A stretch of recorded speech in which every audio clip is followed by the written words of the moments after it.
todavía, pues ahí estamos. De acuerdo, pues vamos a empezar. Bienvenido y bienvenida a la segunda jornada de buenas prácticas en investigación y docencia del color. Antes de empezar a presentar esta jornada, queríamos avisaros que vamos a hacer una grabación, porque como sabéis es muy importante que lo que aquí ocurra pues pueda quedar como documentación. Bueno, empiezo presentándome. Yo soy Reyes González, soy profesora del Departamento de Pintura de la Facultad de Bellas Artes de Granada y, bueno, estoy aquí invitada, bueno, por Blanca Fernández Quesada y bueno, su equipo de investigación que se llama Investigación Cromática, aspectos técnicos formales de significado y la expresión del color a través del arte, que, bueno, son quienes han organizado esta jornada. Pues bueno, para echar una mano en la presentación y en la moderación de la sesión de hoy, junto con mi compañero Fernando Alonso, que lo podéis ver por ahí, que también es compañero de Blanca y de la Universidad Complutense de Madrid. Bueno, no quiero extenderme mucho, simplemente a título de introducción, recordar un poco el sentido de esta jornada, que se recogen ahora como segunda edición de algo muy bonito que empezó a pasar el año pasado, ¿no? Realmente fue apasionante cómo desde la Complutense ayudasteis a hacer posible con un formato muy sencillo, ¿no? Pero a la vez muy cercano, que personas de lugares muy diversos compartiéramos nuestras investigaciones, compartiéramos nuestras experiencias en torno a la docencia y nos planteáramos de qué forma los retos y las novedades que hoy en día se están llevando a cabo nos interpelan y hasta qué punto nos lo llevamos pues a nuestro día a día, a nuestro aula y bueno, que nos hiciéramos preguntas, ¿no? Y que tuviéramos un espacio como muy cercano. Lo bonito de este formato es que podemos, pues bueno, tener como este formato un poco casero, de vernos, de sentirnos también cerca y que bueno, es una de las virtudes que pueden tener estas jornadas, ¿no? Bueno, ya sabéis que se plantean tres grandes temáticas a lo largo de las distintas sesiones que vamos a utilizar. Identidad y cultura, nuevos enfoques materiales y ciencia y tecnología. Hoy vamos a hablar de dos de ellos. Concretamente, vamos a tocar el tema, bueno, vamos a presentar un trabajo vinculado con la ciencia y tecnología, que nos lo va a presentar Miguel Ángel Herrero. Y en el ámbito de la identidad y cultura, bueno, pues un trabajo de Andrea de la Rubia y del colectivo Warmi Rumi. Igualmente, tenemos que dar también las gracias a otras universidades que han colaborado en la realización también de esta jornada, también a través de su comité científico, a José Luis Caivano de la Universidad de Buenos Aires, de Argentina, a José Gregorio Ramírez Vivas de la Universidad de Sonora, en México, Antonio Cucala Félix de la Politécnica de Valencia, Fernando Alonso Muñoz, también de la Complutense de Madrid, la misma Blanca Fernández, que aquí la tenemos también de la Complutense, y bueno, yo misma que también estoy aquí echando una mano junto con Fernando en la presentación de esta jornada. Y no sé, Fernando, si se me olvida alguna cosa, por favor, si puedes tú ayudar o completar. Pues nada, fíjate, yo tengo que confesar que tenía una chuleta aquí con todo lo que has dicho, creo que no se te ha pasado por alto nada.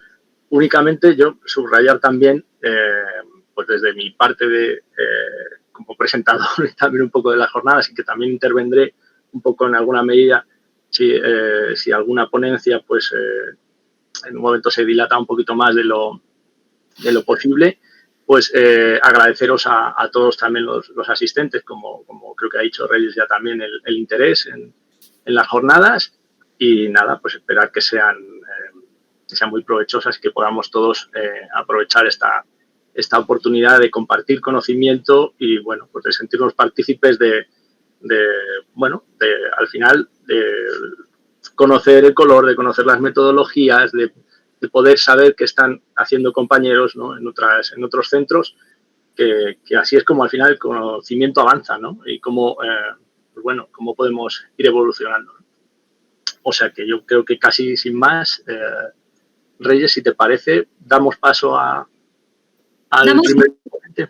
¿Sí? Perfecto. Muy bien, pues vamos a comenzar con Miguel Ángel Herrero Cortel, de la Universidad Politécnica de Valencia, y presenta un trabajo titulado Veladuras con pigmentos inorgánicos y orgánicos, teoría práctica y caracterización científica, explorando posibilidades de la paleta pictórica de la Edad Moderna.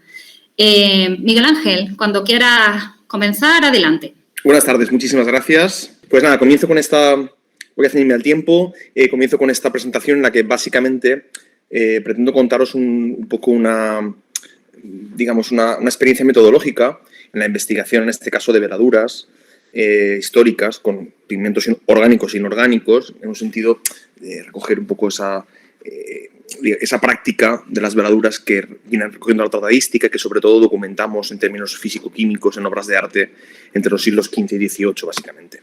Es un trabajo, como habéis visto en la portada, que aunque lo presento yo, lo presento en nombre de un grupo mayor. Es un trabajo que comporta especialistas de varias disciplinas, de aquí de la Universidad Politécnica. Y bueno, en fin, sin más preámbulos paso ya al asunto. La veladura, como sabéis todas y todos, es un recurso muy habitual en la pintura desde el siglo XV. Sobre todo hasta el siglo XVIII tuvo una plena vigencia, aunque seguramente entre los siglos XV y XVI fue cuando más se empleó como recurso plástico. Muchos pigmentos, lacas y tintes resultaron especialmente adecuados para este uso en forma de vidriados, ¿no? En forma de barnices coloreados, porque en esencia las veladuras son capas de color transparentes.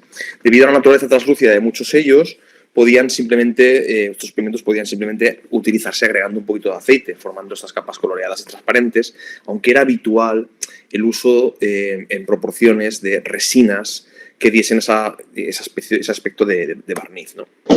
Es quizá en la pintura flamenca el recurso más habitual. En ocasiones sobre grisallas, digamos, de grises tonales, de grises fríos, en otras ocasiones sobre lo que podríamos denominar grisallas orgánicas, que de alguna manera venían a empujar el color desde una proximidad cromática mayor, ¿no? Bueno, esto lo pongo a veces como título, un poco como ejemplo, ¿no? Para entender un poco a qué nos referimos con la cuestión de las veladuras, pero en este caso lo que pretendemos es básicamente entender las veladuras desde una posición un poco más científica. En ese sentido, partimos de la premisa de que los pigmentos de la paleta histórica presentan un poder cubriente variable, lo que permite que algunos de ellos sí resulten idóneos para veladuras, mientras que otros constantemente sean un fiasco, porque no, por ejemplo, el vermellón es un pigmento con el que no se puede hacer una veladura, porque es siempre de naturaleza opaca. Lo mismo le sucede, por ejemplo, a los pigmentos tierras, ¿no? Son pigmentos que encontramos en la estratigrafía cuando hacemos analíticas, sobre todo en muestras transversales, encontramos en la base de otros colores rojos, empujando esos colores rojos, por ejemplo el vermellón o las tierras rojas, los óxidos, suelen aparecer en forma basal y en cambio nunca aparecen en forma de veladura. Bueno, nosotros tratamos con ese concepto de veladura que ha tenido unas acepciones variables a lo largo de la historia. Comenzamos, por ejemplo, por recogerlo en textos como de Pictura de Giambattista Armenini, cuando habla del acto de velar, ¿no? Se conoce en general que ya desde la Edad Media la veladura es un recurso utilizado. De hecho, por ejemplo, Teófilo la menciona, pero otros artistas y teóricos, desde Merrifield en el siglo XIX o en el siglo XX ya Werner o Corrado Maltese, recogen esa idea de la veladura. Aquí os pongo un poco un ejemplo de algunas veladuras que hemos hecho metodológicas para entenderse un poquito a qué nos estamos refiriendo, ¿no? En general son capas translúcidas de color sobre otras capas que funcionan como elementos basales más opacas que permiten alterar, acentuar o matizar el color subyacente. Y pongo algún ejemplo. En general se trata de capas finas, bastante frágiles y delicadas, que suelen ser de naturaleza orgánica o inorgánica, por lo tanto son o con pigmentos laca, que muchas veces son inestables frente a la luz y a la humedad, precisamente porque tienen mucho ligante, mucho aglutinante, en ocasiones con resinas, en fin, con otros medios orgánicos, lo que no las hacen precisamente estables, lo que supone que con frecuencia presenten una gran degradación. esto es el motivo principal que nos hace estudiarlas, porque rara vez, hoy conocemos, desde las pinturas actuales, rara vez conocemos realmente cómo era en origen esa veladura, cómo podía ser esa veladura, puesto que la vemos ya de por sí alterada. El hecho de que esté alterada hace que muchas veces hayan sido confundidas con repintes o con estratos de barniz envejecido, oxidado, deteriorado, lo que ha llevado, lo que ha comportado una eliminación sistemática de veladuras en procesos de restauración y de limpieza, de la que, por ejemplo, ya se hacía eco Cesare Brandi allá por los 70, es decir, que ya era algo conocido y bien sabido.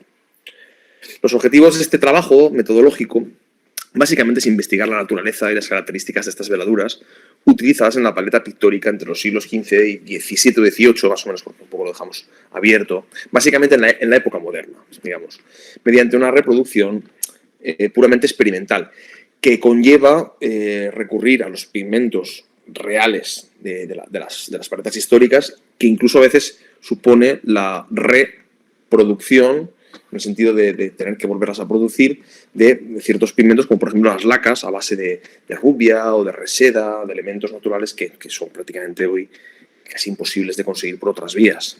Generalmente trabajamos con Kremer o con proveedores de pigmentos de esas características, porque suelen tener pigmentos de esta naturaleza, pero no siempre tienen todo.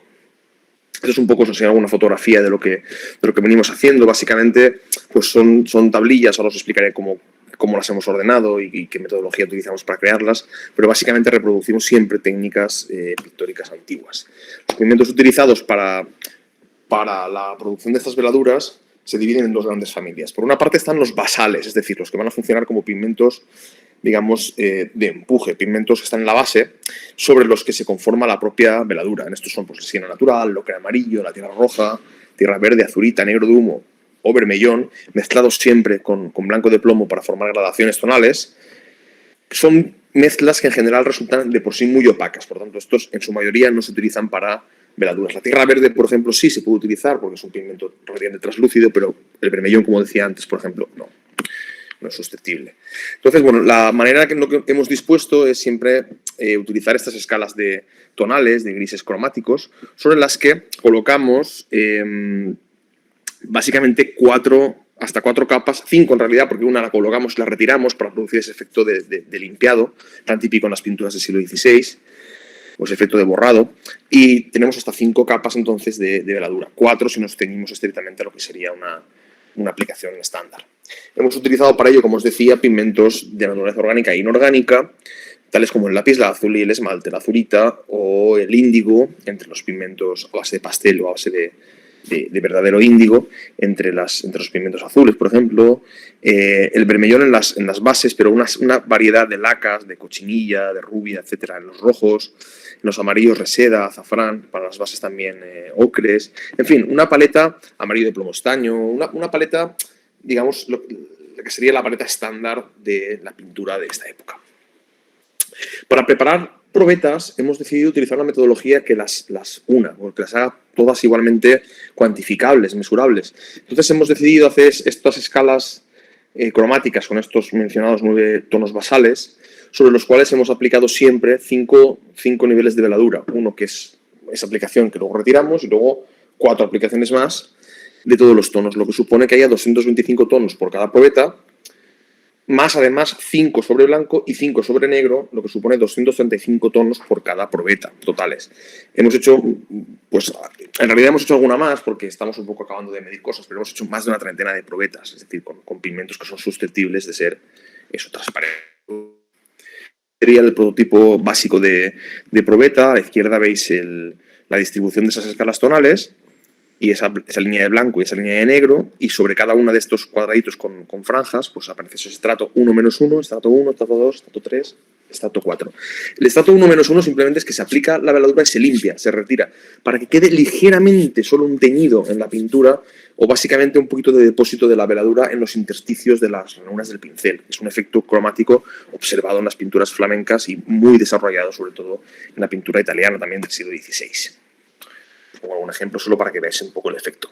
De cada una de estas veladuras pues, se ha observado el comportamiento, cuantificando elementos como su poder colorante, el poder cubriente, la homogeneidad o la visibilidad de la partícula, porque es verdad que las partículas molidas, como las estamos moliendo con piedras, con muelas tradicionales, es decir, no es una molienda industrial, sino es una molienda natural, pues en ocasiones son, como sucede en la pintura histórica, visibles. En otras no, depende de la naturaleza de cada pigmento. Entonces, bueno, pues con eso hemos elaborado una serie de tablas. Os presento solo alguna a título de ejemplo para que veáis un poco cuál es la metodología, ¿no? Pues un poco como qué es lo que vamos evaluando, ¿no? En este caso, pues estamos en la familia de los rojos, tenemos la rubia morada, el rojo oscuro, rubia de rojo oscuro, rubia coral, carmín lacdai, carmín nacarado, hay otros de cochinilla, en fin. Con estos pues, se va evaluando ese tipo de agentes. De todas estas 30 tablillas, se han hecho una serie de después mediciones de tipo ya, en este caso, empírico, científico. En este caso se comienza por el análisis multibanda, es decir, el análisis de esa misma, la fotografía, mejor dicho, el registro fotográfico que nos permite un análisis, luego con el comentario, a partir de cada una de estas tablillas, en el visible en RGB, en el visible en blanco y negro con el calibrado de blanco adecuado, en fotografía infrarroja de falso color y en ultravioleta de luminiscencia. ¿Qué particularidad tiene esto? Pues que en realidad dos pigmentos rojos, que son igual de rojos en el visible, luego resulta que en el infrarrojo tienen dos comportamientos totalmente diferentes. En el infrarrojo de falso color producen dos colores totalmente diferentes, aunque ambos en visible fuesen rojos, y en el ultravioleta de luminiscencia, pues a lo mejor uno es luminiscente y el otro no. Es decir, que cada pigmento tiene un comportamiento espectral que lo permite ser identificado, ser de alguna manera rastreado. Esto nos permite que hagamos una secuencialización de todas estas veladuras a través del espectro electromagnético. En este caso veis, por ejemplo, la apariencia entre el visible y el IR. Como veis en el IR, las veladuras desaparecen por completo. En este caso, esta veladura en concreto, que es una cochinilla morada. Como veis, no se ve ningún rastro de la aplicación. En cambio, vemos otro tipo de elementos, como la aplicación de esos colores basales, que en este caso, pues, la pincelada es mucho más evidente. Este es el infrarrojo de falso color. Veis que como cambia ese morado se vuelve un color anaranjado, en este caso. Y en el ultravioleta de luminiscencia, pues esta veladura, por ejemplo, tiene un tono ligeramente azulado y en cambio contrasta con esa luminiscencia amarillenta que nos devuelve, en este caso, el blanco de plomo, que es el color que se ha utilizado para esas gradaciones tonales. Como veis, siempre estamos hablando de pigmentos dentro de la paleta tradicional. No hay ningún pigmento que no sea digamos, el estándar. Además de estas fotografías en diversos puntos del espectro electromagnético, pues hemos acometido una microscopía de superficie con un microscopio tipo Dynolight para medir, no todos los cuadraditos, pero básicamente una selección de 9 cuadraditos por cada una de las probetas, más un tono medio en el blanco y un tono medio en el negro a 50 y 200 aumentos, lo que nos ha permitido un poco ver el comportamiento real de la partícula, cómo cubre, cómo se desarrolla esa veladura. Aquí eso sería un resultado simplemente, de nuevo, a título totalmente ilustrativo, para que veáis pues, qué es lo que observamos, pues, el tipo de partícula, cómo se comporta, qué posición tiene, si se agrupa, si no se agrupa. En fin, con todo esto lo que vamos a hacer es una base de datos que luego va a continuar haciendo análisis espectroscópicos y colorimetrías. Lo que queremos es generar una super página web de veladuras, simplemente para tener un registro a la hora de poder, de alguna manera, secuencializar este tipo de resultados cuando nos encontramos en obra real, ¿no? Creo que eso es algo interesante, sobre todo porque a veces la veladura la podemos identificar a través de microscopía, aunque en la realidad, por ejemplo, la veamos alterada con un cambio de color que no corresponde a lo que creemos que es, ¿no? Parece un barniz envejecido, pero uno pues, se acerca con el microscopio y ve partículas, ¿no? Entonces se da cuenta de que en realidad es una veladura, ¿no? En fin, por el falso color en infrarrojo, por la luminiscencia ultravioleta, a veces podemos deducir de qué se puede tratar, y luego con técnicas como la espectroscopía, pues sí que podemos ya llegar un poco a determinar cuál es su verdadera naturaleza. Y bueno, pues este es un poco el objetivo de esta comunicación, que era simplemente pues, enseñaros un poco en qué consiste esta investigación que estamos acometiendo para el estudio de las veladuras. Y simplemente, sin más, pues era un poco ilustraros con algún ejemplo para que vieseis qué es lo que se está haciendo. Bueno, tenemos ya algunos resultados, pero falta continuar trabajando en ello para acabarlos de secuencializar en formato abierto. Y nada, pues eso era. Muchísimas gracias. Bueno, Miquel, muchísimas gracias. Además, muchas gracias por ajustarte bastante a los tiempos que bueno, a mí me da incluso a veces pena, ¿no? Porque podría seguir escuchando. Además, en concreto, este tema me interesa bastante. Pero bueno, yo creo que luego en el debate sí que tendremos oportunidad también de hablar y comentar algunas cuestiones pues, más. Gracias a vosotros. Nada, un placer escucharte. Gracias por contar con nosotros. Gracias. Nada, a vosotros siempre. Pues vamos a dar paso, si os parece, si te parece, Reyes, también a la siguiente ponencia de Andrea de la Rubia Gómez Morán, de la Universidad de Granada, con el título Aplicar el color a través del rasa, una propuesta docente en torno a la estética del arte indio y malayo.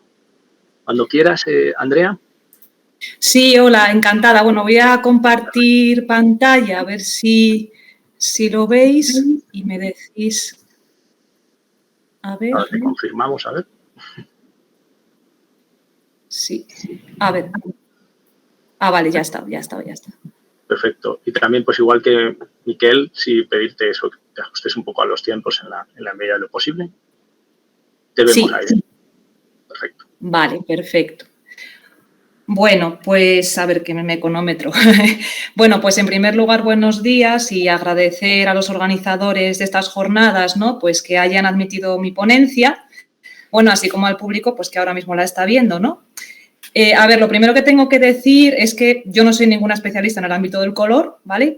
Pero sí me considero más especialista en el ámbito del arte indio, tibetano y nepalí, porque residí en esa parte del mundo bastante durante mi tesis doctoral en Historia del Arte que realicé en la Complutense, aunque ahora trabajo para la Universidad de Granada.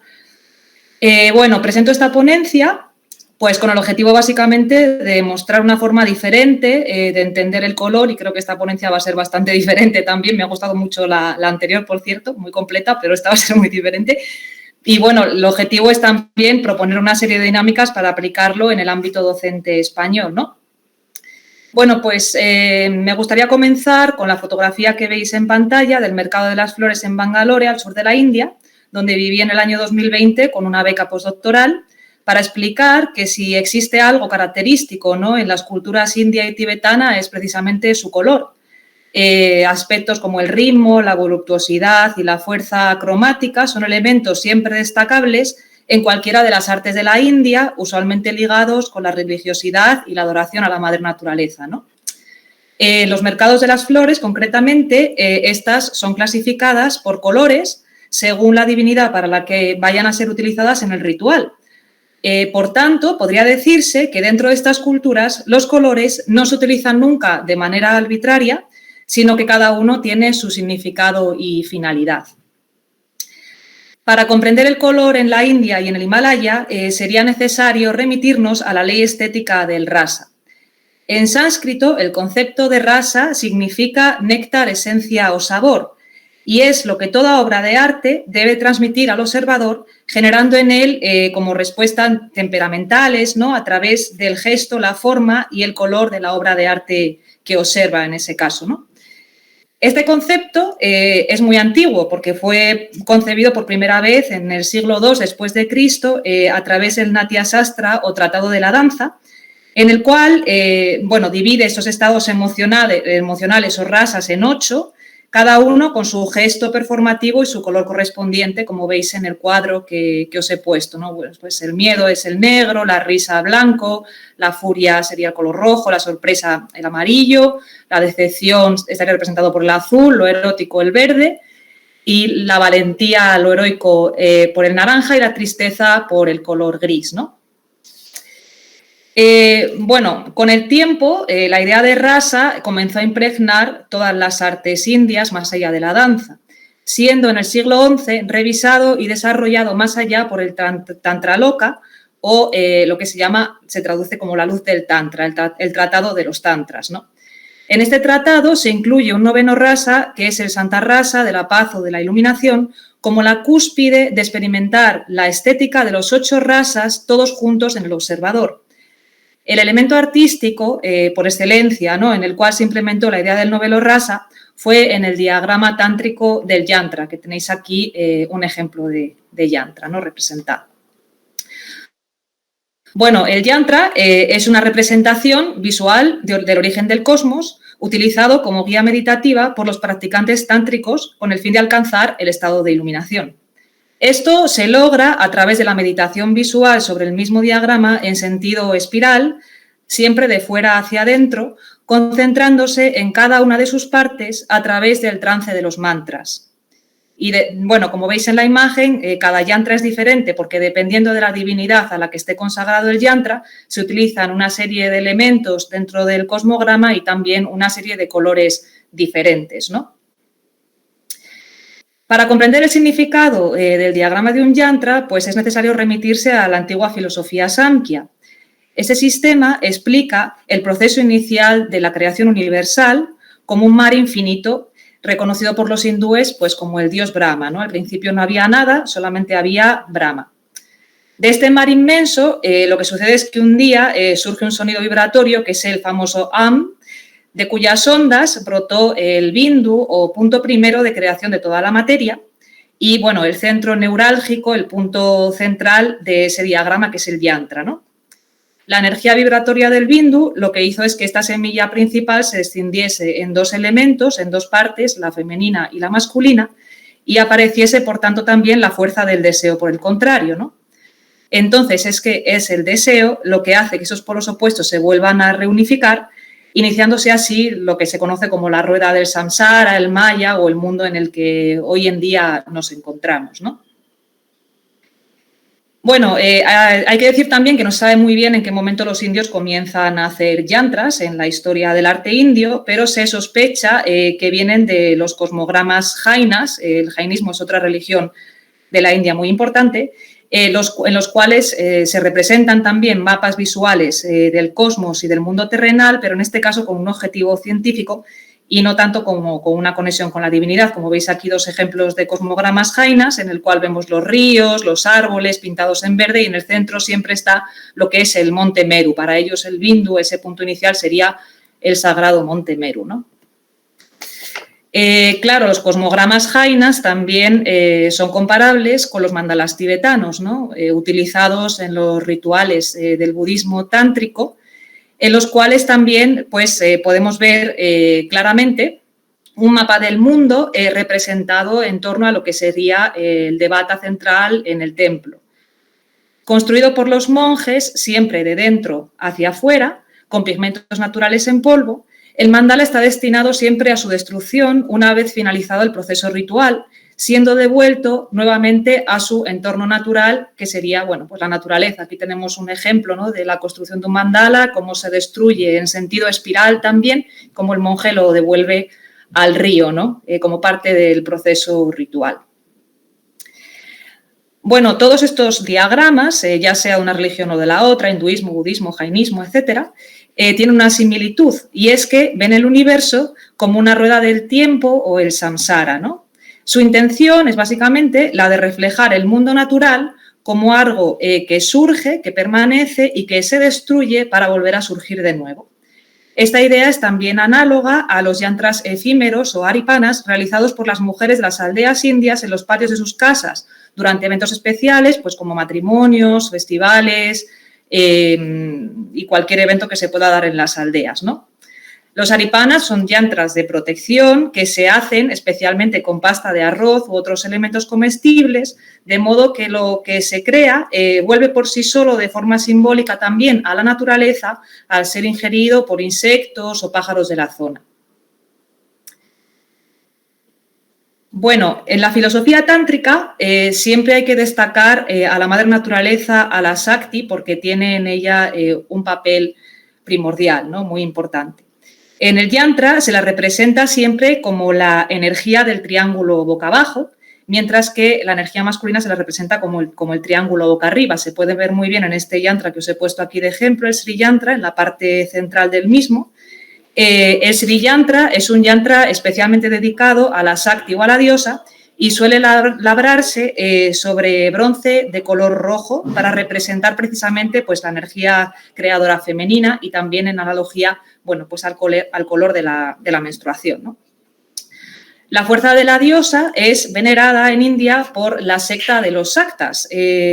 Son un grupo de ascetas o sadhus que viven, bueno, en los cementerios, en los crematorios, etcétera, que visten de color rojo y también llevan pues una tica, un símbolo en la frente que suele ser también de color rojo en veneración, representación a la diosa Shakti, ¿no? Dentro del grupo de los Shaktas, pues hay muchas diferentes sectas también, hay un montonazo de yantras, de sectas y todo. En el caso de los Shaktas me gustaría destacar la secta de los Agoris, que son sadhus de tantrismo de extrema izquierda, que viven en cuevas y crematorios y que realizan, bueno, pues ritos extremos relacionados siempre con el culto a la muerte, visten de negro y su divinidad central en este caso sería la diosa del tiempo, la diosa de la muerte, Kali, ¿no? Cuyo yantra se compone siempre de una serie de triángulos boca abajo, como veis en la imagen, y recordamos que el triángulo boca abajo es el símbolo de la diosa, y en el cual predomina siempre el color negro mezclado con el rojo, ¿no? Porque, bueno, hay aquí, abro cita, como dice Mukherjee, el gran maestro del tantrismo, ¿no? En India, al igual que todos los colores desaparecen en el negro, todas las formas y nombres del mundo desaparecen en Kali. Por otro lado, el color blanco suele reservarse a los dioses masculinos, como Shiva o Vishnu, al ser este el color análogo al semen procreador. La escuela tántrica Shaiva usa una tilaka de 3 líneas horizontales blancas, lo podemos ver aquí en este sujeto que está a mi derecha, y un yantra en el que se mezcla, en este caso, el blanco y el negro, nuevamente como símbolo de la creación, que sería el blanco, y la destrucción, que sería el negro. Por otro lado, los Vaisnavas presentan un tipo de tilaka blanca en vertical y sus mantos son blancos o amarillos. Suelen adorar, en este caso, a Vishnu, pero suelen adorarlo en su representación de Krishna, o dios del amor, por lo que su yantra es principalmente de color azul, como la piel de esta divinidad, ¿no? Bueno, claro, yo pensando, esto ha sido muy resumido, pero pensando cómo aplicaríamos esto al ámbito de la docencia, que también es un poco el objetivo de esta charla, bueno, pues podemos realizar múltiples actividades con este tema y podemos extendernos y profundizar un montón en cada uno, pero bueno, yo voy a plantear 3 actividades divididas en 3 bloques, una práctica audiovisual, otra pictórica y otra escultórica, a modo muy resumido y bueno, que sería como yo lo aplicaría en un aula, ¿no? Bueno, para realizar las actividades que voy a proponer, en primer lugar, lo que haría sería dividir el grupo en los 8 razas, en 8 grupos diferentes. Uno sería el color negro, otro el blanco, otro el rojo, el amarillo, el azul, el verde naranja y el gris, y de esa manera trabajaría con ellos así, ¿no? Bueno, una vez dividida la clase en diferentes grupos, pues empezaría a hacer la práctica audiovisual, en la cual el objetivo es que los alumnos pues integren la psicología del color a través del rasa, sus significados y empiecen a experimentar un poco con el color que les ha tocado en el grupo, ¿no? Para esto, pues los alumnos deberán realizar un corto, un anuncio, una serie de fotografías o una performance, también podría ser, en la que predomine la gama cromática del rasa a la que representa a su grupo, ¿no? Para ello, bueno, pues se le pondrá una serie de referentes, como pueden ser, por ejemplo, la escenografía de las películas de Bollywood, en las cuales pues, se utiliza muchísimo este tema del color y de los significados del rasa, etcétera. Y también sugeriría presentar las fotografías en la India de la fotógrafa Cristina García Rodero, concretamente, bueno, pues su serie de fotografías del Holi, que de hecho es un festival dedicado a Krishna, es un festival que tiene orígenes tántricos, porque lo que se hace es pedir a Krishna fertilidad y propiciar las cosechas, ¿no? Al inicio de la primavera con este festival del color. Bueno, una vez hecho la actividad audiovisual, pasaríamos a la práctica pictórica, la cual he titulado Los colores del rasa en el cosmos de un mandala, porque bueno, el objetivo sería el hacer un mandala de grandes dimensiones con elementos reciclados, ¿no? En esta fase, bueno, pues los grupos trabajarían todos de manera colectiva, pues en ella todos los grupos deberán colaborar en la construcción de un gran diagrama cósmico a través del collage, como he dicho, con elementos reciclados y, bueno, deberán de organizarse por colores también, ¿no? Cada grupo será responsable de recolectar y rellenar la parte del mandala correspondiente a su rasa, siempre con sus diferentes tonalidades, ¿no? Como fuente de inspiración para esta sección, pues utilizaría artistas referentes en el collage con elementos de desecho, como puede ser la gran artista Mandy Baker, que hace este tipo de obras de arte, ¿no? Con plásticos encontrados en el mar y, bueno, en la orilla de la playa. O también, obras clave del movimiento Land Art, por supuesto, como las esculturas naturales de Andy Goldsworthy, que parecen tal cual mandalas o yantras, ¿no? Y también, les presentaría la Spiral Yeti de Robert Smithson, ¿no? Una obra que también, de hecho, es efímera, como lo es el mandala, porque acaba desapareciendo bajo el fondo del mar cuando la marea pues sube, baja, etc. Bueno, una vez finalizado este mandala, se procedería a su destrucción ritual y la reutilización de los materiales con el objetivo de crear 8 grandes esculturas monocromáticas. Como referentes artísticos, pues en este caso, por supuesto, utilizaríamos a Anish Kapoor, el artista contemporáneo indio que hace este tipo de esculturas monocromáticas, tanto en interiores como exteriores. Y también sugeriría mencionar artistas del happening que trabajan con el color, como Spencer Tunick en esta obra, o también el colectivo Bumpel, que hizo esta performance, este happening, enfrente del Museo del Prado, ¿no? De este modo, los estudiantes pues, no solo trabajarían con los aspectos cromáticos del yantra, sino también pues, trabajarían con su sentido efímero, performativo y ritual en torno a la idea del tiempo y la rueda del samsara, ¿no?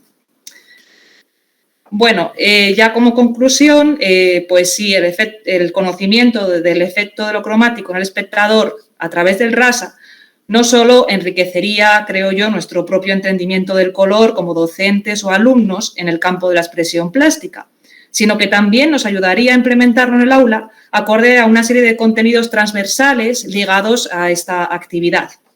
En primer lugar, destacaría la educación intercultural, pues a través de esta propuesta los alumnos desarrollarían hábitos y actitudes de curiosidad, respeto y participación hacia las culturas ajenas a la suya propia. También destacaría la educación ambiental por la directa relación que tienen los yantras con la madre naturaleza y el cuidado de la misma. Y por último, el énfasis en el color rojo y la adoración a la feminidad nos remitiría a valores de educación para la igualdad y la educación sexual al subrayar la capacidad biológica creadora y reproductora de la mujer durante la actividad. Y bueno, pues muchísimas gracias y ya está. Muchas gracias. Gracias, Andrea. Muchas gracias. Bueno, también señalabas tú antes que la charla iba a tener un carácter un poco distinto a la de Miquel. Claro, a mí se me ha olvidado comentar que entrábamos en lo que es en la parte del color como identidad y cultura, señalarlo ahora. Y bueno, pues precisamente sobre este bloque temático también, ahora vamos a dar paso a la ponencia de Warmi Rumi y en su nombre Blanca Fernández, titulada Releer la blanquitud. Blanca, cuando tú quieras. Muchas gracias, Fernando y Reyes, y empiezo la ponencia de Releer la blanquitud presentada por Warmi Rumi. La presento como miembro de Warmi Rumi junto con Sigrid Ferrer y Gioconda Jacome. Y antes que nada deciros que Warmi Rumi es un espacio conversacional dentro de la Facultad de Bellas Artes de la Universidad Complutense que aborda las temáticas de artistas, mujeres, latinoamericanas y centradas en torno al performance. En la idea de plantear esta ponencia sobre releer la blanquitud, está pensada por la experiencia de los 3 eventos que hemos tenido en torno al racismo en estos últimos 2 años. En ese sentido, asumimos la idea de Bolívar Echevarría en torno a su libro Modernidad y Blanquitud, en el que analiza la idea de blanquitud desde una visión latinoamericana. Como tal, la blanquitud en sí es un campo de investigación interdisciplinario que estudia la construcción social del concepto como una ideología vinculada al estatus social de las personas identificadas como blancas. Este enfoque, que es originario de Estados Unidos de finales del siglo XX, en estos últimos años ha adquirido un gran protagonismo. Esta superioridad racial construida para discriminar a los no blancos se basa en una agrupación arbitraria de categorías y costumbres fenotípicas. Y aquí la historia y los efectos en el presente en América Latina son muy marcados. Aquí, asociados al color blanco, se supone que hay una construcción discursiva en el que se habla de neutralidad, invisibilidad, normalidad y centralidad.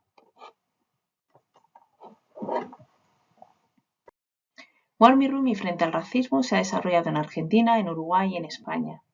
En Argentina y en Uruguay se ha desarrollado en los centros culturales de España, en Buenos Aires y en Montevideo, respectivamente, gracias a una colaboración con la ECID. Y en España, dentro de la Facultad de Bellas Artes de la Universidad Complutense, que ha sido apoyado por el Vicecanato de Cultura y el Departamento de Pintura y Conservación-Restauración, que también a su vez ha apoyado las actividades de Argentina y de Uruguay. La idea surge inicialmente de la mano de la asignatura Acciones e Intervenciones en el Entorno que impartí en el máster en Investigación en Arte y en Creación y del que distintas doctorandas latinoamericanas adquirieron conciencia de su racialización y de todo lo que con ello conllevaba, es decir, de las temáticas que tenían que ver con la violencia de género, el racismo, la explotación de sus cuerpos laboral y sexualmente, la extracción de los recursos naturales dentro de las producciones artísticas y cómo era necesario conocer experiencias y personas que están tratándolos, que además en un contexto universitario normalmente son invisibles y desconocidas.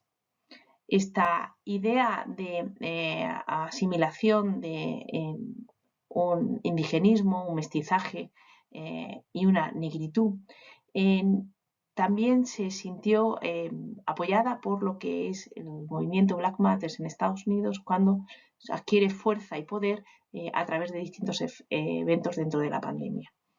La idea que subyace de fondo es que hay una estrategia de poder que desarrolla el capitalismo en la que la raza es valedora de una jerarquía en la que la piel blanca está en la escala superior y también hay una organización patriarcal en la que el hombre también está por encima de la mujer.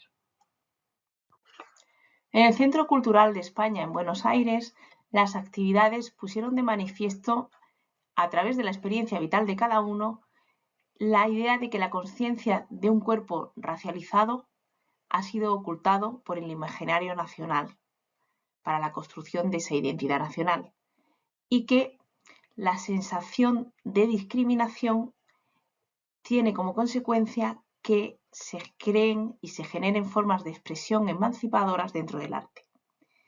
En este caso, en el caso de las mujeres, son las que sufren especialmente y como tal el performance se muestra como medio eficaz para dar nuevas formas de vida con dignidad a las personas racializadas y para contribuir a esa construcción de un imaginario colectivo. La mesa de debate, que fue la primera actividad que se hizo en esta edición, estuvo compuesta por María Galindo, de Mujeres Creando, Chana Mamani, del colectivo Identidad Marrón, y Colleen Nemeth Fitzgerald, del colectivo Cuclé. Se presentó la producción videográfica Margarita, una evocación metafórica sobre la identidad nacional argentina de Gaby Mesina. También Abrazando los Derechos de América López, en el que expone la vida de las mujeres trabajadoras emigrantes en Argentina, sobre todo racializadas. La idea de diáspora que nos presentó Negra, Negra, Negra Soy, el colectivo Kukili en ese performance, producido especialmente para la ocasión, también contribuyó a reivindicar ese pasado generalizado que tienen distintos grupos que no son el identitario nacional argentino. Y por último, la producción Blanqueamiento de Fran Bredi y Frontera de Yanirés Suárez también especifica ese ocultamiento, habla de ese ocultamiento de una gran parte de la población. En Montevideo tuvo lugar recuperar historias, memorias, místicas, relaciones con la naturaleza, posiciones políticas, reivindicar una actitud activa dentro de la sociedad en la que vivimos es parte de lo que se expuso en estas sesiones. Fernanda Olivar como teórica, Daniela Ortiz como artista y activista, Mónica Michelena como activista estuvieron en la mesa de debate. Giovanna Sánchez y Fer Piñerúa expusieron sus videoperformances y Ana Laura Pedraja nos realizó el performance Duerme, duerme negrito en el Centro Cultural de España en Montevideo. En la Facultad de Bellas Artes de Madrid, en la mesa de debate, Jason García, como representante político, nos expuso la necesidad de tener una voz y un espacio político dentro de la sociedad española. Y Sandra Gamarra y Yoconda Jacome hablaron más de la institucionalización de artística en España y de esa invisibilidad con respecto a otros discursos que tuviesen que ver con lo étnico y sobre todo dentro de lo que es todo lo que tiene que ver en torno a América y España. De aquí, Abel Azcona, como artista que ha trabajado de una forma performática y tiene algunos proyectos muy controvertidos en torno a el papel de España en América, nos expuso parte de sus trabajos, entre ellos España os pide perdón. Anexe Sonti, como artista española racializada, nos expuso, nos realizó su performance La Cordobesa Bengue, en el que recogía parte de lo que es la cultura flamenca como tal española, pero con todos sus antecedentes africanos. Y por otra parte, la experiencia de las artistas Sigrid Ferrer y Yoconda Jacome nos hablaban de ese distanciamiento fruto de la emigración necesaria y esa conexión con lo que es las experiencias vitales y, podríamos decir, nuestros corazones más allá del Atlántico. Las participantes en estas actividades plantean su experiencia vital y personal como una experiencia en la que se toma conciencia de la coloración y esa conciencia lleva a un posicionamiento político. Al mismo tiempo, esa conciencia también plantea repensar la multitud de connotaciones que somos como personas de distintas procedencias y como tal con distintos viajes, con distintas diásporas que nos han llevado a tener memorias diferentes y muy enriquecedoras. Este planteamiento personal también lleva a entender una idea estructural. ¿Cuál es el valedor de esa experiencia de blanquitud? La cultura y el orden político.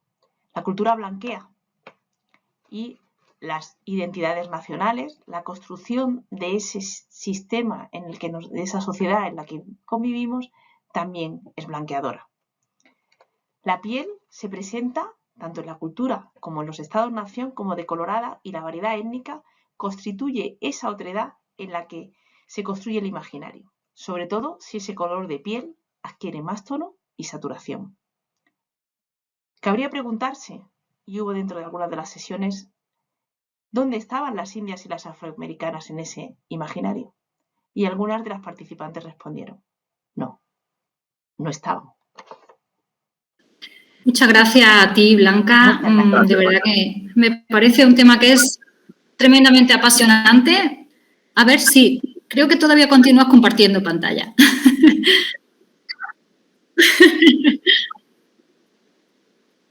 Bueno, felicitaciones a los tres ponentes y bueno, abrimos ahora lo más interesante que es este espacio de debate. Fernando comentaba también al principio la posibilidad de que si teníais alguna pregunta, alguna cuestión que quisierais comentar o preguntar directamente, creo que ahora sería el momento. Si no, en todo caso, Fernando y yo también tenemos algunas ideas y algunos temas que nos gustaría discutir.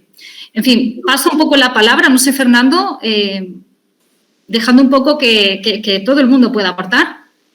Sí, si queréis, creo que hay un botoncito por ahí de levantar la mano para que en un momento maravilloso, claro. Sí, pues vamos mira, allá. José Luis, parece, ¿no? José Luis parece. Sí, José Luis Clavano. Sí, hola. José Luis. ¿Qué tal? Buenas tardes, sí. Buenas tardes. Bueno, excelentes las tres, me gustaron muchísimo las tres ponencias. Quería hacerle una consulta, un comentario a Miquel. Con el trabajo de las veladuras es súper metódico y muy bien desarrollado. La pregunta es la siguiente. Sobre el soporte blanco, sobre el cual van pasando las capas de pintura, cuando uno mira el resultado, o sea, ve una gradación de tonalidades con distintas saturaciones y claridades. Y obviamente eso se puede medir, cuantificar y caracterizar. Pero no sé si les interesa también medir u observar el grado de opacidad de las sucesivas capas. Porque para hacer eso, lo que se suele utilizar es un fondo blanco, pero con algunas líneas de contraste. Por ejemplo, con una línea negra en cada una de las franjas que después van a pintar. Entonces, una forma de evaluar el grado de opacidad o el grado de transparencias es mirar cuánto disminuye ese contraste blanco-negro, que es algo que hacen también las fábricas de pintura para medir la opacidad de las pinturas, con unos extendedores que regulan el espesor de la capa de pintura en los micrones que uno quiera ponerle. Y bueno, lo hacen sobre unos papeles preparados a tal efecto, que tienen unas bandas negras y blancas, y cuando uno pasa la pintura, lo que evalúa después es el grado de contraste que queda como remanente de esas bandas negras y blancas. Entonces la consulta es si han evaluado incluir también estas cuadrículas, o sea, pintar las veladuras sobre un fondo que contenga un contraste blanco-negro. José Luis, muchísimas gracias por tu pregunta y por la pertinencia del comentario, que ciertamente es absolutamente pertinente. Te respondo a nombre del equipo. Mira, sí, lo hemos valorado porque, de hecho, la primera fase, lo que os he enseñado básicamente ha sido ya como el final metodológico del punto de la investigación con veladuras, pero que tiene una serie de precedentes que no he nombrado por no extenderme. Ahora, por ejemplo, estamos trabajando con grisayas dentro de como un satélite, ¿no? Dentro de esta investigación de veladuras, pero de grisayas de grises de blanco y negro, con gradaciones de grises de blanco y negro cuantificados en términos de colorimetría, ¿no? Con un porcentaje de absorbancia y de refractancia concreto. Sí, hemos probado la cuestión de la transparencia de las veladuras. De hecho, mira, me acerco un segundo. Aquí en el despacho, por ejemplo, tengo ¿veis estas veladuras? En este caso, tienen una serie de líneas hechas con diferentes materiales típicos del dibujo subyacente, en los que hemos evaluado también cómo responden en el infrarrojo, por ejemplo, ese tipo de elementos. Además, en este caso, es un prototipo más grande, pero partimos de unos en los que teníamos un montón de líneas, y ahí sí que, con esto, la primera conclusión fue descartar los pigmentos que no servían para hacer veladuras, porque precisamente cubrían de manera demasiado opaca o de manera demasiado propiamente cubriente el color subyacente, con lo cual no permitían la consecución de sus efectos. Así, en este panel, por ejemplo, hay algunos en los que ya vuelvo otra vez al panel. Por ejemplo, no permite. En este caso, vemos que no permite hacer veladuras, en cambio esto sí. Con esto pudimos en su momento poder determinar qué pigmentos sí, qué pigmentos no. A partir de entonces se hizo una segunda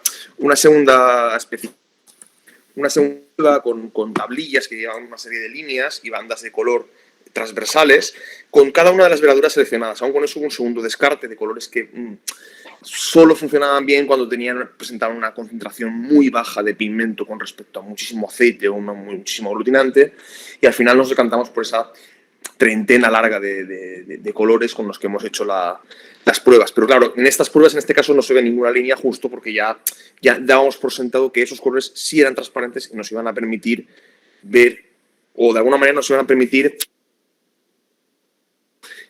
tener presencia del tono subyacente, porque si no, claro, ya no tenía sentido. Pero sí, la pregunta es súper pertinente. De hecho, recuerdo esas tablillas de color que comentas con las líneas. Por ejemplo, Kremer tiene una serie de muestrarios, son impresiones casi serigráficas sobre escalas de grises con líneas en negro, de manera que además luego cuando uno trabaja con fotografía científica recurre en las bandas del espectro a encontrarse otra vez de nuevo esas líneas que a veces quedan parcialmente cubiertas. Pero sí, gracias, José Luis, que es pertinente la pregunta, ¿eh? No, gracias. Espectacular el trabajo. Gracias a vosotros y gracias desde luego al comité científico que nos ha considerado porque antes con la premura prácticamente no lo he dicho y por no quitar tiempo, pues eso, que nada, muy agradecidos por haber contado con nosotros. Bueno, no sé si hay alguna otra palabra, porque no logro ver a todo el mundo en la pantalla. No sé si hay alguna otra manita levantada o alguien que quiera intervenir. Sí, directamente podéis dar la manita o intervenir, si queréis, directamente.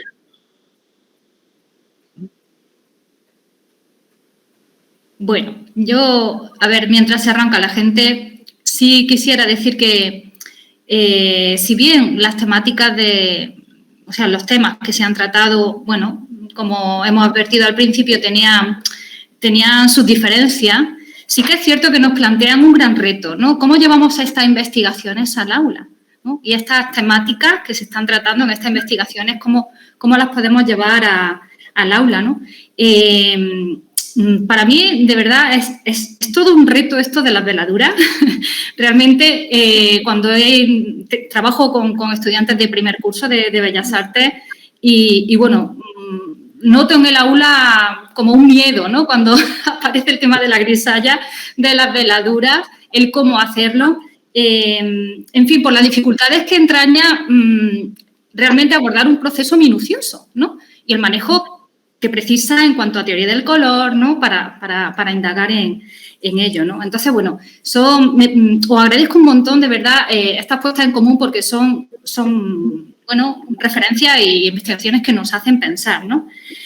En relación a las ponencias que se han planteado, que tratan el tema de la identidad y la cultura, bueno, se me han planteado también otras preguntas que, bueno, las lanzo un poco así en general, por si nos hacen pensar, ¿no? Un poco a todos, ¿no?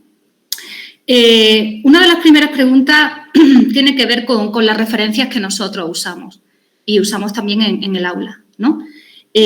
Porque, bueno, como comentaba Andrea, ¿no? Al principio, dependiendo de qué lugar nos acerquemos a la comprensión del color, tiene otro significado y otros referentes artísticos, ¿no? Que pueden ser realmente significativos, ¿no? Recuerdo concretamente un taller que también hicimos aquí en la Facultad de Bellas Artes de Granada, un taller sobre ebru, que es un arte turco de fabricación de papel jaspeado, y la artista nos insistía en que no era solamente hacer, o no era hacer por hacer, era la espiritualidad que estaba ligada al proceso.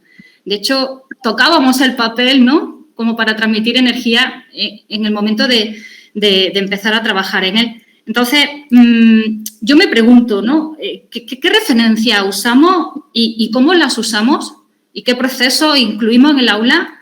¿Y por qué eso sino otros, no? Porque conectando también con lo que decía Blanca en relación a su intervención, me ha llamado mucho la atención una de las reflexiones finales cuando comentaba que esto de que la cultura blanquea, ¿no? Yo me pregunto, y quizás meto mucho el dedo en la llaga, ¿no? ¿Hasta qué punto nuestras aulas también blanquean, ¿no? O blanquean según qué propuestas, blanquean según qué referentes, ¿no? Porque tenemos grandes problemáticas contemporáneas y muchas de ellas vinculadas también con el tema o que podemos vincular con el tema del color. Y yo me pregunto, ¿no? Bueno, ¿qué referencia o qué temática incluimos o por qué? ¿Y por qué no? ¿No? Es un riesgo en muchas ocasiones atreverse a tocar según qué artistas que a veces es que ni conocemos, ¿no? O determinados procesos que ni conocemos, ¿no? En este sentido, sin más, yo dejo ahí la reflexión. Yo sí quisiera aportar también que, y vuelvo de nuevo a la experiencia con el color que comenta Andrea, ¿no? Como me parece significativa en cuanto a la propuesta más educativa, ¿no? Más de aula que proponen, ¿no? Esa parte de experiencia con el color, pero quizás también abriéndola a algunos intereses que puedan tener también los propios estudiantes. Yo he trabajado en algunas ocasiones en torno a la psicología del color. No he tocado no he tratado directamente la temática que tú tratas, pero me la apunto. Pero bueno, sí que lo dejo aquí un poco como reflexión personal, ¿no? A mí me ha funcionado también proponerles que se lo lleven a sus propias vidas, ¿no? Proponerles que busquen ellos también sus propios referentes, incluso que, no sé, cuando hablamos de la psicología del color o el tema de los contrastes de color, qué imágenes pueden ellos traer o extraer o aportar de lo que les rodea, ¿no? De su propia casa, del camino que hacen desde que van desde su casa hasta la facultad, ¿no? Con qué se encuentran, ¿no? Y es algo que, bueno, a mí me funciona, lo dejo aquí un poco como reflexión sin más, ¿no? Que a la par que podemos, pues no sé, hablar de Anish Kapoor o que podemos mencionar a estos artistas, hindúes o con determinadas técnicas, a mí me suele funcionar dejar espacio a que ellos también aporten, ¿no? Desde sus propias experiencias. Lo dejo un poco ahí como reflexión. En relación con el trabajo que presentó Blanca, me acordé que hay una fotógrafa, una artista brasileña que tiene un proyecto, creo que de 2016, desde 2017 más o menos, lo viene llevando adelante, que es Angélica Das. Perfecto, entonces ya eso era lo que quería decir. Para quien no lo sabe, está fotografiando con un método muy, muy riguroso caras de individuos, de personas de todo el mundo, siempre con una iluminación estándar, y después mide el color en la punta de la nariz del individuo y pone ese color de fondo, en un fondo uniforme, y lo especifica en términos de Pantone o podría ser de cualquier otro sistema de color. Y de esa manera demuestra que esto de categorizar los colores de la piel, como decíamos antiguamente, por raza blanca, raza amarilla, raza negra, raza roja, es bastante ridículo, porque uno ve ahí una continuidad, una gama de colores donde no podría decir dónde empieza lo amarillo, dónde empieza lo blanco, dónde empieza lo negro, ¿no? Lo que se muestra es una diversidad impresionante que es muy difícil de segmentar. Muchas gracias, Ana. Quería preguntarte por las connotaciones que tiene el color en las distintas religiones y culturas. En general suelen coincidir con colores abstractos y hay una cierta similitud entre la asociación que le dan a cada color en cada religión. Bueno, a ver... como dije, sí, el rasa se escribe por primera vez en el Natya Sastra, que es el tratado de la danza del siglo II después de Cristo, ¿no? Surge ahí. Yo la verdad es que, igual que he dicho, no soy una experta en color, no soy una experta en tantra tampoco. Sí que es verdad que he investigado un montón, sé mucho más de lo que he explicado, ¿no? Muy brevemente en el tiempo que tenía, pero hombre, yo cuando he puesto esos colores los puse, pero por ejemplo el rosa yo lo incluiría dentro de la gama, que igual me vais a matar, pero la gama de los rojos, ¿no? En plan, como que son y sus variaciones, El naranja, por ejemplo, pues sí que he encontrado versiones que decía, este color es un poco más marrón clarito, ¿sabes? Entonces, bueno, está ahí como oscilando el tema.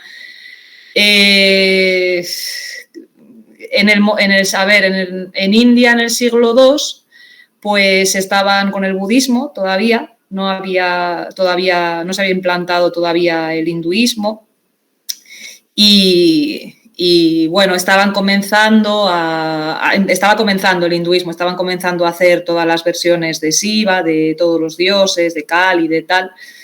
Entonces, a ver, tengo que reconocer que estos temas son un poco escabrosos y yo me he metido aquí a un tema dificilísimo porque el tantrismo como es una cosa muy profunda que se transmite por la palabra y es difícil de explicar y de entender ¿sabes? Entonces, no, la verdad es que más allá de lo que he dicho, es una buena pregunta y debería de mirarlo. Sí, esa es mi respuesta. ¿Por qué empiezan a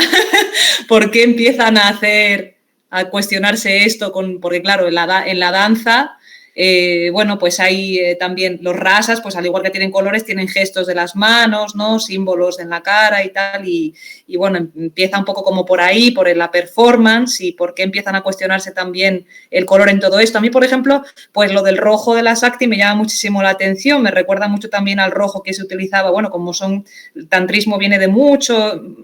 Los yantras, pues se dice que hay yantras del siglo X a.C., de las culturas de Harappa, de Mohenjo-Daro, que se han encontrado símbolos fálicos, ¿no? Los lingam y yoni que se adoraban de aquella, bueno, eran culturas animistas y bueno, y de aquella, pues claro, se dice que los indios, bueno, vienen de África también y de todo este proceso migratorio, ¿no?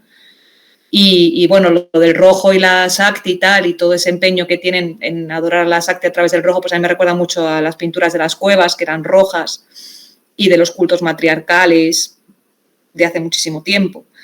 Y a ver, y yo la idea esta también la planteé un poco con un proyecto que tengo en la cabeza que se llama Mundos con Arte, que es básicamente pues eso, introducir en el ámbito de la expresión plástica este tipo de culturas, ¿no? Porque me parece que hay bastante falta de esto y que, bueno, como digo en las conclusiones, pues que puede enriquecer mucho la docencia y nuestra propia experiencia y, bueno, intentar un poquillo, pues, investigar más sobre eso y bueno, como abrirnos un poco más a entender el color en este caso en esas culturas, en este caso pues la India. Y bueno, y todo eso. Pero bueno, muchas gracias por la observación, Blanca, también a Reyes, por la recomendación educativa, lo tendré en cuenta y nada. Bueno. Perdón, Andrea, pregunta Ana María Gómez, ¿podría tener algo que ver, porque se relacionan con los 4 elementos de la naturaleza? Pregunta por el chat. Sí, yo creo que o sea, todo esto tiene que ver con la naturaleza. De hecho, todos los dioses que he ido explicando están relacionados con un momento eso de creación, preservación, destrucción. Luego cada divinidad tiene su análogo eso masculino, femenino, su interpretación tibetana.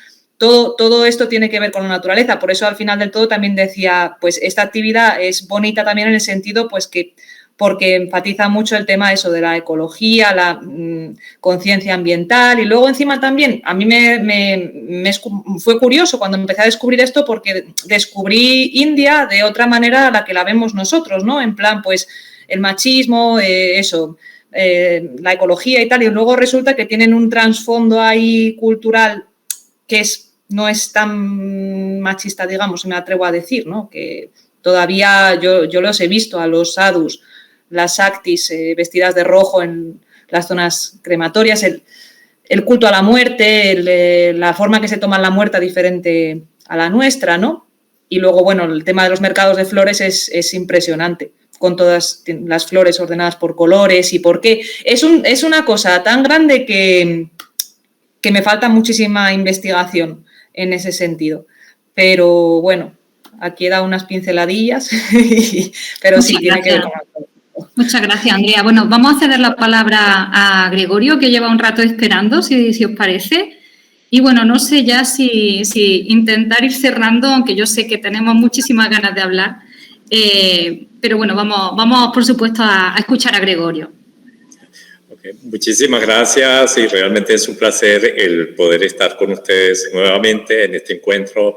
Que para mí es muy rico el poder compartir estas experiencias. Gracias por por todos los que han colaborado a que esto sea posible y porque están integrados más países y eso me alegra muchísimo por la diversidad cultural, la riqueza propia que podamos tener nosotros como docentes, sobre todo en relación al tema color. Realmente, pues para mí es un motivo de orgullo, un motivo de alegría el poder contemplarlos a todos y el poder también saber que también están aquí mis compañeros mexicanos, está también la alegría de poder tener también compañeros de Venezuela, que están pendientes también de estas jornadas y otros países de aquí de Latinoamérica. Y gracias por la consideración del horario, porque se nos hace un poco más aliviado, ya que el año pasado nos tocó madrugar, en este caso, para el que estábamos acá. Pero realmente, pues, muchísimas gracias. En torno a las 3 conferencias que se han dictado, magníficas, yo creo que realmente son temas que a nosotros nos nutren muchísimo. El de las veladuras, hay mucho por hablar en torno y cómo aplicar eso a la enseñanza y aprendizaje en torno al tema color. Yo insisto mucho con mis alumnos que no es solo conocer unos conceptos, unas relaciones de color, sino conocer las cualidades propias de la materia con la cual nosotros estamos trabajando para ver todo lo que se puede obtener, digamos, dentro de una composición cromática. De eso habría mucho que decir. Gracias, Miguel, porque realmente ha sido una experiencia muy buena ese proyecto que están llevando a cabo. Esperamos seguir sabiendo un poco más de ese proyecto, ¿verdad? Porque puede alimentar nuestros contenidos en cuanto a las materias de color. Me llamó la atención sobre todo también las exposiciones tanto de Andrea como de Blanca, porque me recuerda mucho el hecho de que cuando nosotros enseñamos color, tenemos que partir de la experiencia propia de los alumnos, la experiencia que traen y de esa experiencia ir configurando, digamos, esa paleta de color en cada uno, ¿verdad? Y es lo que va a quedar arraigado dentro de su experiencia personal. Cada país tiene una cultura tan rica. Yo soy venezolano, pero ya tengo 3 años y medio acá en México, en la Universidad de Sonora. Y una de las cosas que me impactó muchísimo, y ahora lo acabamos de celebrar, el Festival de Día de Muertos. Es algo impresionante desde el punto de vista del color que me ha hecho pensar muchas cosas cuando Andrea estaba hablando y su experiencia sobre todo del color en la India y cómo eso se le puede dar un trabajo práctico, un trabajo didáctico en nuestras aulas, fabuloso. Yo creo que podemos aprender de las culturas y yo pensaba un poco acá, ese día es un día de celebración. Si ustedes pudieran ver realmente, ahorita no lo puedo así proyectar, los cráneos grandes que hicieron de papel de 2 metros, hay 6 delante de la fachada del edificio de Artes Plásticas, decoradas por los estudiantes. Eso es un espectáculo que ellos hicieron elaborando este tipo de esculturas y luego colocándoles color. Pero es eso, desde esa experiencia que ellos tienen, cómo podemos nosotros enseñar el color. Esos colores puros con los cuales ellos trabajan, cómo ellos los pueden, digamos, teorizar para que esa enseñanza quede, para que conozcan más de esa realidad. Yo creo, y a través de ejercicios concretos, ¿verdad?, tomados de la cultura, el poder trabajar, y yo creo que haríamos que nuestro trabajo en las aulas fuera más dinámico, más divertido, ¿verdad?, y más sustancioso. Yo creo que, y de hecho, he visto en mis estudiantes esa sensibilidad. A mí me tiene maravillado esa sensibilidad al color. Lo único que hago yo es tratar de ordenar esos conocimientos, tratar de que puedan comprenderlo mejor desde el punto de vista teórico, ¿verdad? Y desde el punto de vista práctico, cómo los pueden manejar con propiedad. Eso era lo que yo quería comentarle. Y eso es la identidad, lo que hablaba Blanca de la identidad propia del ser mexicano acá, como lo tienen cada uno de los países, porque en las diversas culturas hay una gran riqueza de color. Eso es lo que quería comentarle. Muchísimas gracias. A lo mejor en torno al Día de Muertos podrían decirle algo más mis compañeros mexicanos, porque ellos están desde muy metidos en ello, pero realmente pues gracias y los felicito. Gracias, Gregorio. Tenía la mano levantada Blanca y luego Claudia. ¿Sí?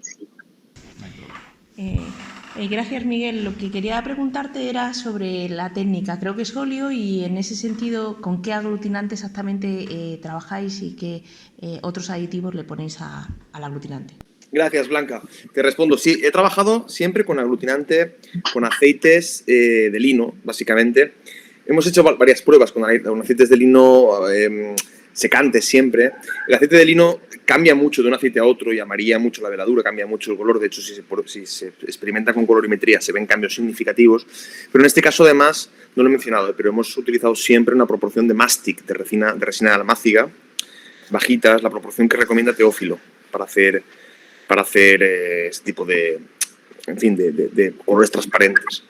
Es un material, la almáciga, el mastic, la grasa, como se llamaba, que era el barniz habitual que aparece en la mayoría de inventarios de pintores, en la mayoría de fuentes de la época, con lo cual sabemos, además también por analíticas, que era probablemente la resina más utilizada. Lo que hace ese barniz, junto con el aglutinante, es conferir un aspecto un poquito más cristalino, más justo de barniz, ¿no? Ese aspecto un poco más brillante, más saturado al color. Y por otra parte, hemos comprobado que aumenta un poquito la estabilidad. O sea, si solo se utiliza aceite, sin la resina, hay una mayor tendencia a amarillar. Con el barniz también amarilla, pero digamos que amarilla llega a un punto en el que más o menos es estable. Y luego, a partir de ahí ya está bien. En el aceite no, en el aceite hay una degradación bastante importante. Por no mencionar también que cuando se trabaja solamente con aceite y pigmento, en dispersiones muy bajas, es decir, con mucha cantidad de aceite y poca cantidad de pigmento, eso tiene una tendencia a ser inestable altísima, porque acaba siendo un manchón de color marrón con el tiempo. Pero solo una pregunta, pero esa, ¿vosotros la hacéis? O sea, ¿la fabricáis? ¿O habéis utilizado algunas que estén ya hechas de algunas cosas? No, la hacemos desde las lágrimas, desde la resina en lágrimas. La clasa la puedes comprar como una resina de, en fin, solidificada en forma de lagrimitas transparentes, que la puedes comprar, por ejemplo, en Kremer. Hay muchos distribuidores que la tienen, pero no está preparada. Es decir, tienes que llevarla a ebullición, sin que llegue a hervir al baño de María, en aceite hasta que se disuelve, tarda su tiempo, entonces conformas un medio óleo resinoso, que es en sí el medio con el que trabajamos para la veladura. En cambio, para el color subyacente solamente tenemos aceite, es decir, no hace falta la adición de resina, puesto que no buscamos ese aspecto de transparencia, ¿no? Esa especie de barniz, de charol. Gracias, Blanca. Bien. Claudia Gallegos había levantado la mano también, no sé qué puedes intervenir, Claudia. Sí, claro, buenos días, ¿cómo están? Bueno, acá, buenos días. Buenos días. Solamente, un breve comentario para decir que me parece que es un muy buen balance el día de hoy por hablar de la parte formal de la relación del color y la parte de los contenidos, ¿no? De los fondos, que me pareció muy interesante las dos propuestas de Andrea y de Blanca. Me parece que es interesante tocar este punto de la blanquitud, por ejemplo, y de las cargas culturales, que creo que como nosotros como mexicanos, en efecto, tenemos grandes cargas, pues, de una parte, claro, de nuestra tradición prehispánica, y luego, pues, es un sincretismo más un proceso de transculturización ahora, ¿no? Por tener Estados Unidos junto. Eso es una influencia muy importante. Entonces se ha hecho allí una mezcla extraña, en realidad, creo yo. Pero me parece como muy interesante el hecho de mencionar esto, ¿no? Que es una cuestión de identidad, y muchas veces creo que los alumnos no necesariamente tienen esa conciencia de su propia ubicación, digamos, cultural, ¿no? De sus cargas, por la preocupación, y creo yo que es un problema que está muy presente y seguramente todos lo están enfrentando, la cuestión pospandémica, de generaciones que viven en una ansiedad increíble, a menos acá es así. Las generaciones tienen una gran ansiedad, o sea, es unos problemas emocionales importantes de salud mental y, bueno, la cuestión también económica, todo este factor, las causas que han desembocado en este momento y que se pueden evidenciar y se evidencian ahora, pero me gusta mucho esta idea de tocar, por ejemplo, en estas dos propuestas, las cargas culturales y la blanquitud, porque hay en México, por ejemplo, bueno, en México hay mucho racismo, se sabe, pero es algo que apenas tiene poco tiempo que se está discutiendo abiertamente. Entonces, este problema de la blanquitud es algo que saca ronchas acá. Y me gusta mucho esto como una propuesta. Digo, claro, esta frase que dijo Blanca, ¿no? De que la cultura blanquea, por supuesto que me interesa mucho también por el hecho de que, pues de que debe de haber este proceso de conciencia también desde la educación, de qué parte... bueno, yo creo que es importante generar una educación formativa en el aspecto, así, valga la redundancia, formal, de los aspectos formales de la educación, pero también educar, sobre todo en Latinoamérica, creo que hacia una conciencia, ¿no? Y a una, pues, a una solución, sí, de la identidad en muchos aspectos, ¿no? Porque es una coyuntura también en la formación de los estudiantes por la edad, que es fundamental, ¿no? O sea, tenemos un cruce de cosas que están pasando y, bueno, me parecieron muy pertinentes las propuestas, gracias. Y también me pareció, sobre todo, lo que me parece a veces muy difícil es aterrizar ciertas cosas, ¿no? Yo en otra clase que daba ahora doy solo pintura, siempre hice otros ejercicios con otras cosas de medios, con otros medios, y en pintura me he reservado. Entonces, bueno, creo que sí puedo volver a mis andadas y me gusta mucho la propuesta, por ejemplo, de Andrea, ¿no? De mezclar nuevamente cosas a partir de una cuestión como cultural, ¿no? Bueno, muchas gracias. Muchas gracias a ti, Claudia. No sé, Reyes, si deberíamos ir casi concluyendo, si no hay alguna pregunta más. He visto que antes Gerson Acevedo había puesto una pregunta en el chat sobre la aplicación de estas prácticas. Veo que ya Andrea le ha contestado amablemente, pues bueno, que se podían aplicar en varios niveles, pero que estas en concreto eran para secundaria. Y yo sí que, si me permitís, como no puedo levantar la mano al ser organizador, sí que me gustaría hacer una última pregunta a Miquel. Me han encantado las tres comunicaciones, tanto Andrea como Blanca como Miquel. Muchas gracias a los tres, porque de verdad que tengo un folio entero lleno de preguntas que yo haría, pero claro, este tema de Miquel me toca especialmente, porque yo además vengo trabajando con veladuras casi desde que empecé a pintar. Es una cosa que me ha interesado siempre mucho, e incluso ya me permito decirte que a lo mejor incluso me pongo en contacto contigo en privado, Miquel, si me lo permites, porque tengo varias cuestiones. Pero antes, Blanca, te preguntaba sobre el tema de materiales y demás. Yo no sé si habéis llevado a cabo estudios de este tipo o prácticas de este tipo con resinas acrílicas o sintéticas. No sé si lo habéis hecho, y si es así, por el tema este de la inestabilidad, que también comentabas, los problemas que hay en los medios oleoresinosos y tal, comparadas con estas, no sé en qué medida podrías sucintamente dar alguna pincelada en por esta situación. Gracias, Fernando. Muchas gracias. Sí hemos probado algo, pero admito que hemos probado menos porque nos hemos dedicado sobre todo a la cuestión de las veladuras históricas. A mí tradicionalmente me han interesado mucho las veladuras y he probado con resinas alquídicas, que generalmente son con las que más vienen haciéndose, el conocido Liquin, el medio Lucas alquídico, con las que habitualmente trabajamos, ¿no? Para este tipo de cuestiones, pero incluso con otras. He probado con distintas resinas para realizarlas. La verdad es que en términos plásticos cualquier resina da un resultado relativamente parecido, o sea, aumenta esta especie como de viscosidad al medio, que permite al mismo tiempo además una extensión transparente y fluida. En esencia, cualquier barniz sirve. Con las resinas acrílicas, incluso con el barniz acrílico también lo hemos utilizado alguna vez. Lo que pasa es que son son resinas con las que no estamos trabajando en términos de cuantificación, sobre todo porque básicamente los pigmentos con los que trabajamos son pigmentos con los que se trabajaba antes. Entonces, claro, hoy hacer prácticas con ese tipo de resinas nuevas también comportaría el utilizar pigmentos de nueva generación o pigmentos actuales que muchas veces, pues bueno, ahora mismo están fuera del alcance de nuestro estudio, porque solo con los históricos vamos un poco de cabeza, ¿no? Porque de hecho es que se nos escapa que hay muchísimos pigmentos que parece que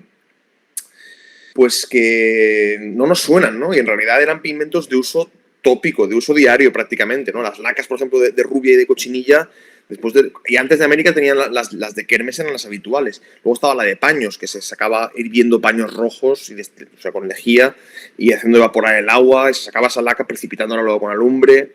Ese tipo de reconstrucciones nos interesan particularmente porque son productos susceptibles de una gran degradación y que se encuentran de verdad en toda la pintura histórica. Es decir, uno ve, por ejemplo, una pintura de la escuela madrileña del siglo XVII y probablemente tengan que atinar con qué tipo de laca es una veladura roja que se encuentra en un paño, a lo mejor, que simula un terciopelo, ¿no? Y se encuentra porque a veces esa veladura estaba hecha con el mismo terciopelo rojo, que lo habían hervido, con lejía, en fin, o sea, hay una variedad de casos muy interesante que, claro, ya un poco, pues, solo con eso ha hecho que nos centrásemos en esa parte un poco más histórica. Lo de las resinas actuales, es verdad que son mucho más estables a la luz, en general, el liquid particularmente no, eso acaba amarillando siempre y se degrada de una manera. Mira que me gusta, porque además me gusta la textura que tiene, pero luego con el tiempo no es muy estable. Otros medios alquídicos sí son un poco más estables, pero bueno, es por eso, ¿no? Que lo hemos dejado un poco de momento, al menos, al margen, porque supone también utilizar esas resinas, supondría, para ser justos, ¿no? En la selección de materiales, supondría utilizar pigmentos actuales o contemporáneos. Y lo que nos interesaba sobre todo era entender la técnica en el momento en el que se utilizaba como técnica, porque hoy lo utilizamos, pero pues con nuestro afán un poco de investigar, o sea, pero no, claro, ya no estamos en ese momento. Supongo que con eso te contesto, Fernando. No te oímos. No se te oye, Fernando. Pues decía, absolutamente, Miquel, y muchas gracias. Perdonad que esto del micro, lo sabéis que a veces uno se olvida. Gracias a vosotros, de verdad. Gracias por el interés que habéis mostrado y por supuesto, pues, estoy a vuestra disposición para lo que necesitéis. Claro, puedes contactarme cuando quieras. Estoy encantado de colaborar con lo que haga falta, todo lo que sea, que sirva, ¿no? Para pues un poco para que a nivel de docencia esto se entienda mejor y sirva para mejorar las clases, pues bienvenido sea. Muchísimas gracias, y muchísimas gracias también tanto a Blanca Fernández como a Andrea de la Rubia y bueno, también a Reyes, por supuesto. No sé si Reyes quieres añadir algo más o cerrar. Yo creo que... Bueno, yo igualmente dar las gracias tanto a los ponentes como a todos los participantes y pedir disculpas porque no hemos extendido mucho más de la hora propuesta, pero ya veis el interés que se ha suscitado porque las ponencias han sido de muy buena calidad y creo que el debate también ha sido tremendamente interesante. Merecía la pena alargar un poquito este encuentro que realmente lo he disfrutado muchísimo, tengo que reconocerlo y me voy muy feliz de esta sesión. Y nada, muchas gracias, Fernando, también a ti por colaborar con esta moderación. Y nada, simplemente ya emplazaros a todos y a todas a la siguiente sesión, que si no recuerdo mal, será el próximo jueves, día 17, ¿verdad? A las 6 de la tarde y nos volveremos a ver para seguir compartiendo, ¿de acuerdo? Pues muchísimas gracias a todos, gracias desde nuevo Blanca por hacer esto también posible con vuestro grupo y un abrazo muy fuerte a todos. Muchas gracias. Muchas gracias. Gracias.